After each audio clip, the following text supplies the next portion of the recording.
আমার ছেলের সাথে আমি কিভাবে কাজ করলাম সেই গল্পটা আজকে তোমাদের বলবো। আমি জানি এসব গল্প কেউ কখনো কাউকে বলে না, তবুও আমি বলবো। তাই ধৈর্য সহকারে গল্পটি শেষ পর্যন্ত দেখতে থাকা। আমি শিওর বলতে পারি সম্পূর্ণ গল্পটি শুনলে তোমাদের ফোঁটা ফোঁটা পানি বেরিয়ে যাবে। গীতেশ আনন্দমোহন কলেজের ছাত্র। তার বয়স 23 বছর। কলকাতাতে 4 বছর হোস্টেলে থেকে পড়াশোনা শেষ করে বর্তমানে একটা সরকারি চাকরি করছে। গত বছরই চাকরি পেয়েছে আর এবছর কলকাতায় ট্রান্সফার হয়েছে। মাঝে মাঝে বাড়ি আসতো আর 3-4 দিন থেকে আবার ফিরে যেত। বাড়িতে গীতেশের মা অমলা দেবী থাকে। বছর 2 আগে গীতেশের বাবা মারা গেছে স্ট্রোক করে। গীতেশের পারিবারিক আয় ভালো নয়। গীতেশের বাবা একটা সরকারি চাকরি করত। বাবা মারা যাওয়ার পরে সরকার থেকে কিছু টাকা পয়সা পেয়েছিল, যেটা দিয়ে গীতেশের পড়াশোনা আর ওর মায়ের সংসার কোনোভাবে চলে যাচ্ছে। অমলা দেবীর বয়স 42 বছর এবং খুব সুন্দর দেখতে। এই বয়সেও নিজের যৌবন ধরে রেখেছে। অমলা দেবীর স্বামী মারা যাওয়ার পরে সে একাই থাকত আর মনে মনে ভাবত ছেলের কলকাতায় ট্রান্সফার হওয়ার পরে ছেলের একটা বিয়ে দিয়ে ছেলে বউকে নিয়ে সুখে শান্তিতে থাকবে। অমলার এক বান্ধবী গৌরিতা অমলার বাড়ির কিছু দূরেই থাকে। গৌরিতার স্বামী সেনাবাহিনীতে চাকুরি করা কালীন মারা যায়। গৌরিতার একটাই মেয়ে গোমতী। গৌরিতার বয়স 40 বছর আর মেয়ে গোমতীর বয়স 21 বছর, কলেজে পড়ছে। গৌরিতার আর্থিক অবস্থা অনেক ভালো, নিজেদের 2 তলা বাড়ি আছে। গৌরিতা অমলাকে বলেছে যে গীতেশের সাথে গোমতীর বিয়ে দিতে, কারণ গীতেশকে খুব পছন্দ গৌরিতার। গীতেশরা ভাড়া বাড়িতে থাকত। একটাই ঘর, রান্নাঘর আর বাথরুম। যেহেতু অমলা স্বামী মারা যাওয়ার পরে একাই থাকত, তাই কোনো অসুবিধে হয়নি, কিন্তু এবার গীতেশ ফিরে এলে একটা ঘরে কিভাবে চলবে সেটাই অমলা চিন্তা করছিল। তাই একদিন অমলা গৌরিতাকে এই কথাগুলো বলল। গৌরিতা সব শুনে বলল, অমলা তোকে তো আমি বলেছি গীতেশ কলকাতায় ট্রান্সফার হয়ে এলে এক শুভক্ষণ দেখে গীতেশ আর গোমতীর বিয়েটা দিয়ে দেব আর আমরা সবাই মিলে এই বাড়িতেই থাকব। এত বড় বাড়িতে শুধু আমরা 2জন মা মেয়ে থাকি, তোরাও এখানে চলে এলে সবাই মিলে আনন্দ করে থাকা যাবে। অমলা গৌরিতার কথা শুনে আনন্দে বলল, আমি ছেলে এলে ওর সাথে কথা বলে তোকে জানাব।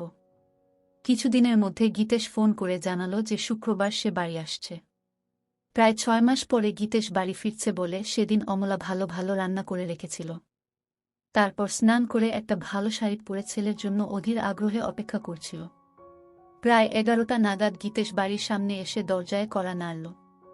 অমলা দরজা খুলে দেখল 3-4টা ব্যাগ হাতে আর কাঁধে নিয়ে গীতেশ হাসি মুখে দাঁড়িয়ে আছে। ঘরে এসে ব্যাগগুলো নামিয়ে মাকে জড়িয়ে ধরল গীতেশ। অমলাও গীতেশকে জড়িয়ে ধরে থাকল কিছুক্ষণ। তারপর ছেলের হাত থেকে নিজেকে ছাড়িয়ে অমলা বলল, অনেক বেলা হয়ে গেছে গীতেশ, যা স্নান করে নিয়ে আগে খেয়ে নে, তারপর না হয় ব্যাগগুলো থেকে সব বার করবি আর গল্প করা যাবে। গীতেশ বলল, ঠিক বলেছ মা, খিদেতে পেট জ্বলছে, আমি তাড়াতাড়ি স্নান করে আসছি, তুমি খাবার বাড়ো। এই বলে গীতেশ বাথরুমে চলে গেল। ভেতরে দেখল ওর মা ওর জন্য একটা হাফ প্যান্ট আর তোয়ালে রেখে দিয়েছে। তাই দেরি না করে ভালো করে স্নান করে গীতেশ হাফ প্যান্ট পরে খালি গায়ে বাইরে এসে দেখল মা খাবার বেড়ে মেঝেতে বসে আছে। গীতেশ মায়ের উল্টো দিকে বসে খেতে শুরু করল। খেতে খেতে মাকে দেখছিল গীতেশ আর মনে মনে ভাবল যে মাকে আগের থেকে যেন আরও সুন্দরী লাগছে। অমলা সেটা দেখে জিজ্ঞেস করল, কি এত দেখছিস গীতেশ? গীতেশ বলল, তোমায় দেখছি মা, তোমায় এই শাড়িতে খুব সুন্দর লাগছে। এটা কি নতুন শাড়ি? অমলা বলল, না রে, এটা পুরনো শাড়ি, তবে খুব কম পরেছি বলে এটা নতুনের মতো লাগছে। গীতেশ বলল, মা চাকরি তো আমি পেয়ে গেছি, এবার আর তোমার কোনো দুঃখ রাখব না। অমলা হেসে বলল, সে আমি জানি গীতেশ, আমি এখন অনেক নিশ্চিন্ত যে তুই এবার আমাদের 2জনের সংসার চালাতে পারবি। এই শুনে গীতেশ এসে বলল, সে আর বলতে না, আমার সুন্দরী মাকে আমি এবার থেকে সুখে রাখব। গীতেশের কথা শুনে অমলাও হেসে উঠল। এইভাবে কথা বলতে বলতে 2জনে খাওয়া শেষ করল। অমলা থালা বাসন নিয়ে রান্নাঘরে ধোয়ার জন্য চলে গেল। গীতেশ হাত মুখ ধুয়ে ঘরে এসে ব্যাগ থেকে জিনিসপত্র বার করতে শুরু করল। একবার রান্নাঘরের দিকে তাকিয়ে ব্যাগ থেকে 2টা বাংলা গল্পের বই তাড়াতাড়ি বের করে নিয়ে নিজের বইয়ের তাকে লুকিয়ে রাখল। কিছুক্ষণ পরে অমলা ঘরে এসে বিছানায় বসল। অমলা ছেলের সব জামা প্যান্ট একদিকে সরিয়ে রাখতে রাখতে বলল, তোর সব জামা তো পুরনো হয়ে গেছে, এবার কিছু নতুন কিনে নিস। গীতেশ বলল, ঠিক আছে মা, এই মাসের স্যালারি পেয়ে তোমার আর আমার জন্য নতুন কাপড় কিনব। তারপর গীতেশ সব জিনিস বিছানা থেকে সরিয়ে অমলার মুখোমুখি বসে গল্প করতে শুরু করল। অমলা বলল, গীতেশ, এখন তোর কিরকম লাগছে? পড়াশোনা করে চাকরি করছিস, এবার কলকাতায় ট্রান্সফার হয়ে গেল। গীতেশ বলল, সেরকম কিছু না, কিন্তু এবার থেকে তোমার সাথে থাকতে পারবো, এই জন্য আমি খুব খুশি। এই বলে মায়ের কোলে মাথা রেখে শুয়ে পড়ল। অমলা ছেলের কথা শুনে খুব খুশি হল আর গীতেশের মাথায় হাত বুলিয়ে দিতে লাগল। গীতেশ শুয়ে শুয়ে অমলাকে দেখছিল আর মনে মনে ভাবছিল মাকে সত্যি খুব সুন্দর দেখতে। এইভাবে কিছুক্ষণ থাকার পরে অমলা হেসে বলল, গীতেশ, এবার গৌরিতার সাথে কথা বলতে হবে তোর বিয়ের জন্য। গীতেশ তখন মায়ের কোল থেকে মাথা সরিয়ে উঠে বসে বসে মায়ের দুই কাঁধে দু হাত রেখে বলল, না মা, এখন নয়। এখন শুধু আমার সুন্দরী মাকে সুখী করার সময়, বউকে নয়। অমলা হেসে বলল, আমি তো ভালোই আছি, এবার তোর একটা বউ এসে গেলে আমার অসুবিধা হবে আর তোর অসুবিধা হবে। গীতেশ নিজের মুখটা অমলার মুখের কাছে এনে বলল, আমাদের কি সুবিধা হবে মা, বউ এলে? অমলা বলল, আমার একটা গল্প করার সাথী হবে আর তোর চির জীবনের সাথী হবে। আর সত্যি বলছি, গোমতী খুব সুন্দরী আর ভালো মেয়ে, তোকে খুব সুখে রাখবে। গীতেশ অমলাকে বলল, আমি তোমায় সুখে রাখব, তাই তোমার আর কিছু লাগবে না। অমলা গীতেশের কথা শুনে একটু চমকে উঠে বলল, ঠিক আছে, এবার তুই একটু রেস্ট নিয়ে নে, আমি একটু বেরোচ্ছি, একবারে বাজার করে ফিরব। এই বলে অমলা উঠে দাঁড়িয়ে নিজের শাড়িটা ঠিক করতে লাগল। গীতেশ ও উঠে দাঁড়িয়ে মাকে দেখতে লাগল। কিছুক্ষণ পরে অমলা বাড়ি থেকে বেরিয়ে যেতেই গীতেশ দরজা বন্ধ করে ঘরে এসে নিজের আরেকটা ব্যাগ খুলে মায়ের একটা ছোট জামা দেখে নাক দিয়ে গন্ধ নিতে থাকল। গীতেশ হোস্টেলে থাকাকালীন বন্ধুদের পাল্লায় পড়ে এসব বই পড়া শুরু করেছিল। সব সম্পর্কের মধ্যে মা ছেলে নিয়ে এগুলো পড়তে বেশি ভালোবাসত। সেই জন্য 6 মাস আগে যখন বাড়ি এসেছিল তখন মায়ের একটা ছোট জামা লুকিয়ে নিজের সাথে নিয়ে গিয়েছিল। তারপর থেকে হোস্টেলে গীতেশ বই পড়তে পড়তে মায়ের ছোট জামা জড়িয়ে ধরে নিজেকে শান্ত করত। যেহেতু খুব ক্লান্ত ছিল তাই মাকে চিন্তা করতে করতে কিছুক্ষণের জন্য ঘুমিয়ে পড়ল। তারপর কিছুক্ষণ পরে বাথরুম এগিয়ে পেচ্ছাপ করতে গিয়ে দেখল বাথরুমে মায়ের একটা ছোট জামা ঝোলানো আছে। অমলা তাড়াহুড়োয় সেটা সরিয়ে রাখতে ভুলে গিয়েছিল। গীতেশ পেচ্ছাপ করে ওটা নিজের নাকে শুকে বুঝল এটা মায়ের ব্যবহার করা। সেটা অমলা ধুতে ভুলে গেছে। গীতেশ অনেকক্ষণ সেইটা নাকে নিয়ে গন্ধ শুকতে লাগল। গীতেশ নিজেকে আর কন্ট্রোল করতে না পেরে নিজের কাজ করতে লেগে গেল। প্রায় 15 মিনিট ধরে চলল সেই কাজ। তারপর সেটা যেখানে ছিল সেখানে রেখে নিজেকে পরিষ্কার করে ঘরে এলো। মনে মনে অপরাধ বোধ হচ্ছিল নিজের মাকে নিয়ে এরকম ভাবতে, কিন্তু ও এটাও বুঝতে পারল আজকে সব থেকে বেশি তৃপ্তি পেয়েছে। কিছুক্ষণ পরে গীতেশের পাপবোধ পরিবর্তন হল আর ভাবতে লাগল কিভাবে মাকে আরও কাছে পাওয়া যায়। এইসব ভাবতে ভাবতে সন্ধে হয়ে গেল আর ঠিক তখন দরজায় আওয়াজ হল। গীতেশ দরজা খুলে দেখল অমলা দাঁড়িয়ে আছে, দু হাতে দুটো বাজারের ব্যাগ নিয়ে। গীতের সঙ্গে সোজা মায়ের হাত থেকে ব্যাগ দুটো নিয়ে রান্নাঘরে রেখে এক গ্লাস জল নিয়ে অমলাকে দিল। অমলা বিছানায় বসে জলটা খেয়ে জিজ্ঞেস করল, সারা দুপুর আর বিকেল কি করলি গীতেশ? একটু ঘুমিয়েছিলিস তো? হ্যাঁ মা, অল্প ঘুমিয়েছিলাম। ভালো করেছিস, আমি একটু ফ্রেশ হয়ে তোকে চা করে দিচ্ছি, তোর জন্য কাটলেট ও এনেছি। এই বলে অমলা তোয়ালে নিয়ে বাথরুমে চলে গেল। গীতেশ তখন মাকে সারপ্রাইজ দিবে বলে নিজে রান্নাঘরে গিয়ে চা বানাতে শুরু করল। আর বাজারের ব্যাগ থেকে সবকিছু রান্নাঘরে যথাস্থানে রেখে কাটলেট দুটো একটা ডিশে রাখল। বাথরুমের ভেতর থেকে মায়ের গোসল করার শব্দ শুনতে শুনতে গীতেশ চা বানাচ্ছিল। এদিকে গোসল করতে করতে অমলা হঠাৎ দেখে তার ছোট কাপড়টা দড়িতে ঝুলছে। সঙ্গে সঙ্গে চমকে গেল আর মনে মনে ভাবল, সব কিছু ঠিক জায়গায় রেখে আসল জিনিসটাই বাথরুমে ফেলে গিয়েছিল। গীতেশ যে কি ভেবেছে কে জানে। নিজেকে কিছুক্ষণ গালাগালি দিয়ে গোসল করে তোয়ালেটা দিয়ে নিজেকে জড়িয়ে অমলা বাথরুম থেকে ঘরে এসে দেখল গীতেশ একটা ট্রে 2 কাপ চা আর কাটলেট সাজিয়ে বসে আছে। অমলা হেসে বলল, বাহ, একবার চা বানিয়ে মায়ের জন্য অপেক্ষা করছিস, খুব ভালো। বউকে তুই খুব সুখে রাখবি। এখন তো মাকে সুখী করি, তারপর অন্য কেউ। অমলা আলমারি থেকে একটা শাড়ি নিয়ে গীতেশকে বলল, আমি দরজাটা ভেজিয়ে দিয়ে রান্নাঘরে শাড়িটা পরে আসছি। গীতেশ এগিয়ে গিয়ে অমলার হাত ধরে বলল, তুমি এই ঘরে চেঞ্জ করে নাও, আমি রান্নাঘরে যাচ্ছি, তোমার হয়ে গেলে আমায় ডেকে নিও। এই বলে গীতেশ ঘরের দরজাটা ভেজিয়ে দিয়ে বাইরে অপেক্ষা করতে লাগল। ছেলের ব্যবহারে অমলা খুব খুশি হয়ে ঘরেই ড্রেস চেঞ্জ করতে লাগল। গীতেশ দরজাটায় একটু ফাঁকা রেখে ভেজিয়ে রেখেছিল, যাতে সেই ফাঁক দিয়ে ঘরের ভেতরটা দেখা যায়।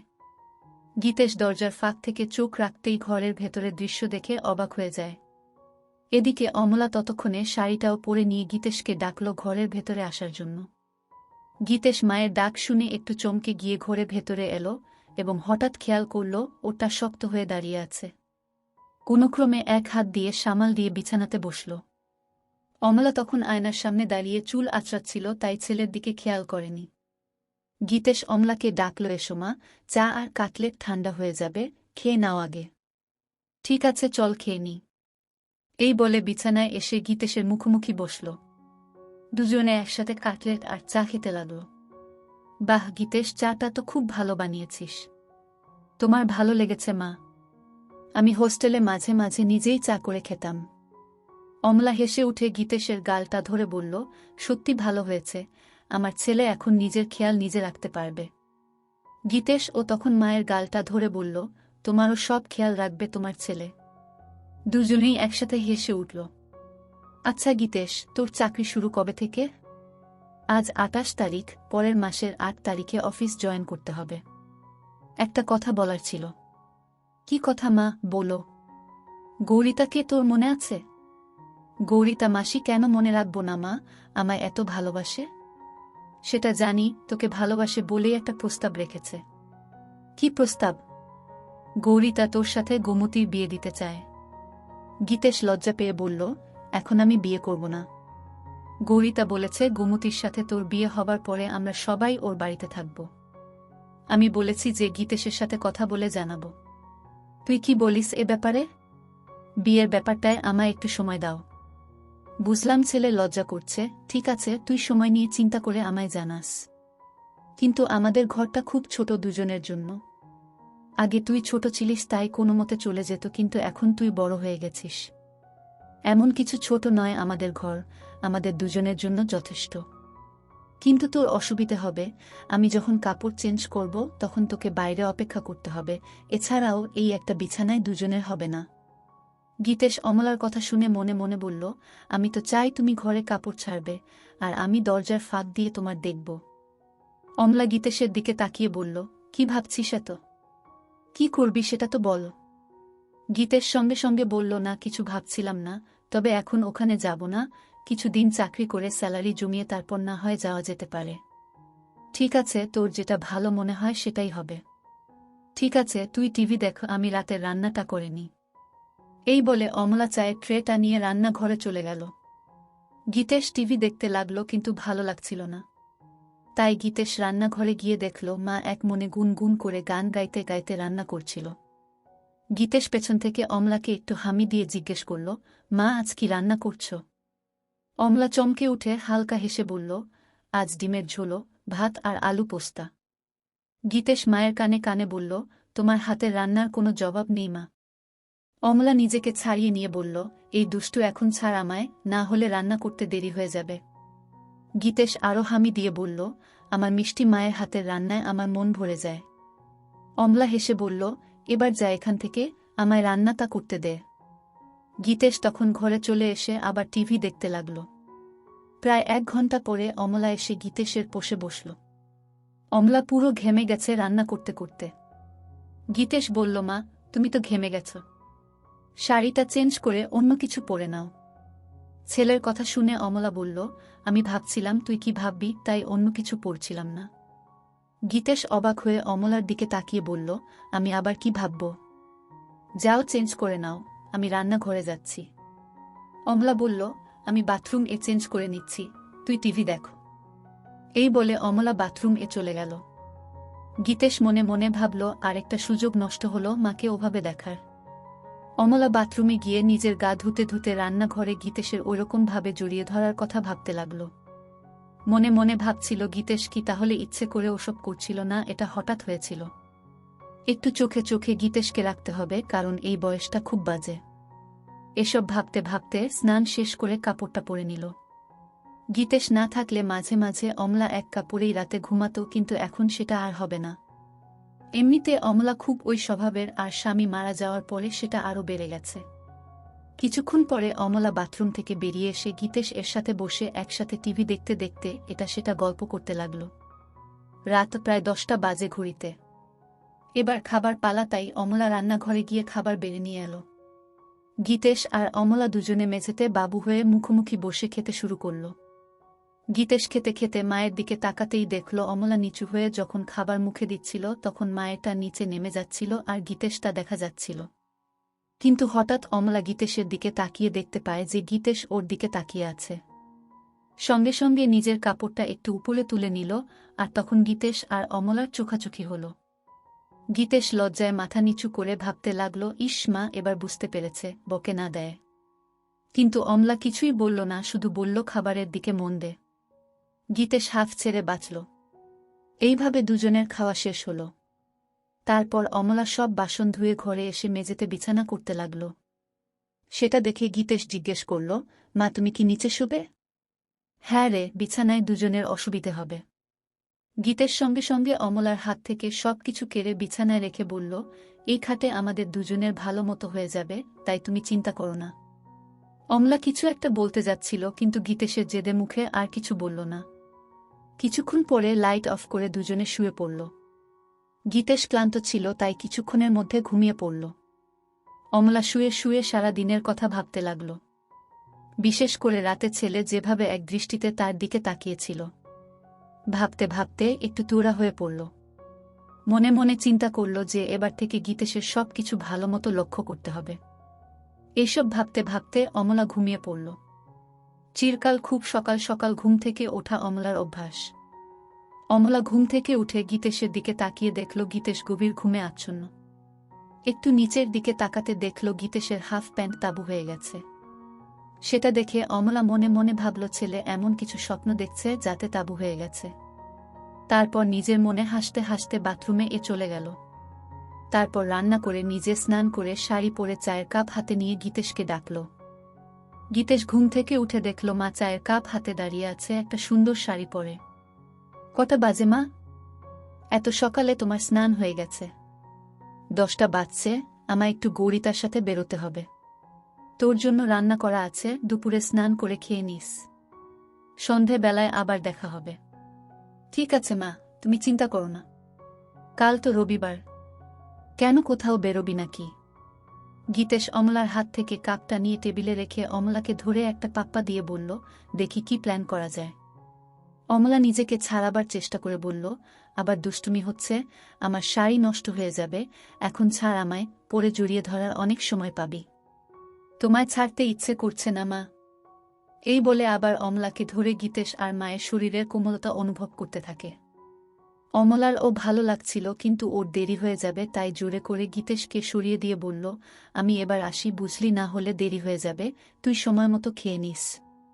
ঠিক আছে মা, তুমি একদম চিন্তা করো না, সাবধানে যেও। এরপরে অমলা নিজের শাড়িটা ঠিক করে গীতেশের দিকে একটা হাসি দিয়ে ঘরে থেকে বেরিয়ে গেল। গীতেশ দরজা বন্ধ করে ঘরে এসে চা খেতে খেতে চিন্তা করল কি করবে সারা দিন।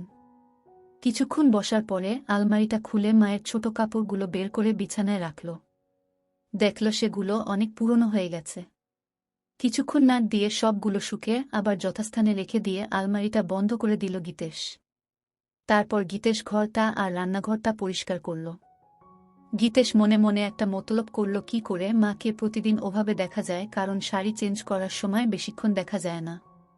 তাই ভাবল বাথরুমে একটা ফুটো করতে পারলে স্নান করাটা ভালো মতো দেখতে পাবে। একটা হাতুড়ি আর পেরেক নিয়ে বাথরুমের দরজায় গীতেশ একটা ফুটো করে দিয়ে দেখল যে ফুটোটা একদম সঠিক জায়গায় হয়েছে, যেখান থেকে ভেতরের দৃশ্য ভালোভাবে দেখা যাবে। তারপর স্নান করে খেয়ে নিয়ে একটু ঘুমোতে গেল গীতেশ। ঘুম থেকে উঠে দেখল যে সন্ধে হয়ে গেছে আর অমলার আসার সময় হয়ে গেছে। কিছুক্ষণের মধ্যে দরজায় আওয়াজ শুনে গীতেশ দরজা খুলে দিয়ে দেখল অমলা এসেছে। ভেতরে এসে অমলা বলল, গীতেশ দুপুরে খেয়েছিলিস তো? হ্যাঁ মা, খেয়েছিলাম। তোমার দিনটা কেমন কাটল?